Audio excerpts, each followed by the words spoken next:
এখন শুধু একটাই প্রার্থনা, দেশটা দ্রুত স্বাভাবিক হোক। নমস্কার, আপনারা দেখছেন মুর্শিদাবাদ নিউজ সংবাদ। আজকে তাজা কয়েকটি খবর। অনেকেরই প্রধান চিন্তা, দেশে আপনজনদের যেভাবে রেখে এসেছিলেন তারা সেভাবেই আছেন তো? আতঙ্ক এতটাই যে নাম অথবা বাড়ির ঠিকানাও জানাতে চাইছেন না অনেকে। মার্কুইস স্ট্রিটের ধারে দাঁড়িয়ে বাস ছাড়বে দুপুর 1:30টা নাগাদ। গন্তব্য ঢাকা। লাইন দিয়ে একে একে বাসে উঠছিলেন বাংলাদেশের যাত্রীরা। বেশিরভাগই কলকাতায় চিকিৎসা করিয়ে ফিরছেন। অধিকাংশের চোখে মুখেই দুশ্চিন্তার ছাপ। অনেকেরই প্রধান চিন্তা, দেশে আপনজনদের যেভাবে রেখে এসেছিলেন তারা সেভাবেই আছেন তো? আতঙ্ক এতটাই যে নাম অথবা বাড়ির ঠিকানাও জানাতে চাইছেন না অনেকে। নাম বা ছবি প্রকাশ করা যাবে না, এই শর্তে বাসে ওঠার আগে এক মধ্যবয়সী ব্যক্তি বললেন, এক অনিশ্চয়তার দিকে যাত্রা করছি।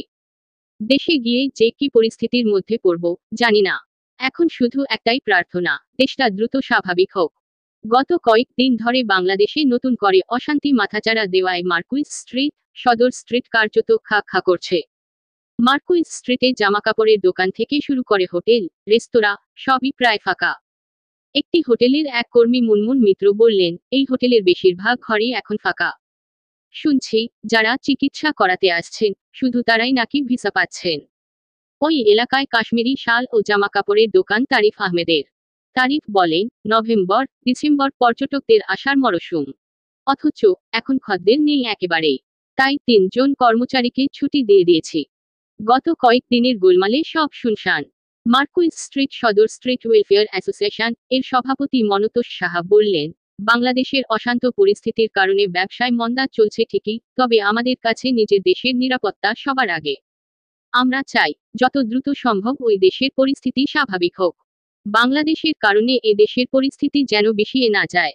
মানুষের নিরাপত্তা নিয়ে যেন সংশয় তৈরি না হয়। চট্টগ্রামে ফিরবেন সেখানকার বাসিন্দা বরুণ দাস। বললেন, চট্টগ্রামের বাড়িতে বারবার ফোন করে খবর নিচ্ছি।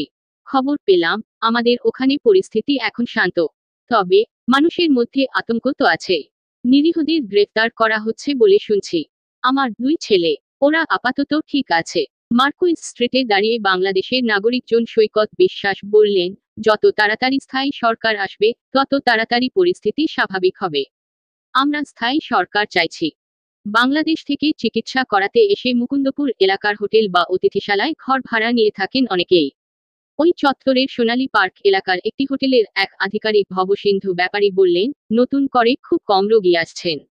এখন ঘর বেশিরভাগই ফাঁকা। এখন বিয়ের মরশুম। বিয়েবাড়ির অতিথিরা কিছু ঘর ভাড়া নেওয়ায় ব্যবসা কোনো মতে চলছে। বাংলাদেশ থেকে চিকিৎসা করাতে এসে হোটেল বা অতিথিশালায় যারা আছেন তাদের মধ্যে একজন মঞ্জু সরকার। তার কথায়, আমার বাড়ি রাজশাহীতে। স্বামীর সঙ্গে এসেছি। আমাদের মেয়ে, নাতি, নাতনি, জামাই সকলেই ও দেশে রয়েছে। ওরা কেমন আছে প্রতিদিন খবর নিচ্ছি। আতঙ্কে তো আছেই। ভিসার যা কড়াকড়ি শুনছি, ফের ডাক্তার দেখাতে এদেশে আসতে পারবো তো? মঞ্জুর পাশেই দাঁড়িয়ে থাকা আর এক মধ্যবয়সী ব্যক্তি বললেন, আমি সরকারি চাকরি করি। নাম, ঠিকানা কিছু বলতে পারবো না। শুধু এটুকু বলতে পারি, পরিস্থিতির কথা যা শুনছেন বাস্তবে তার থেকেও খারাপ। কবে যে স্বাভাবিক হবে জানি না।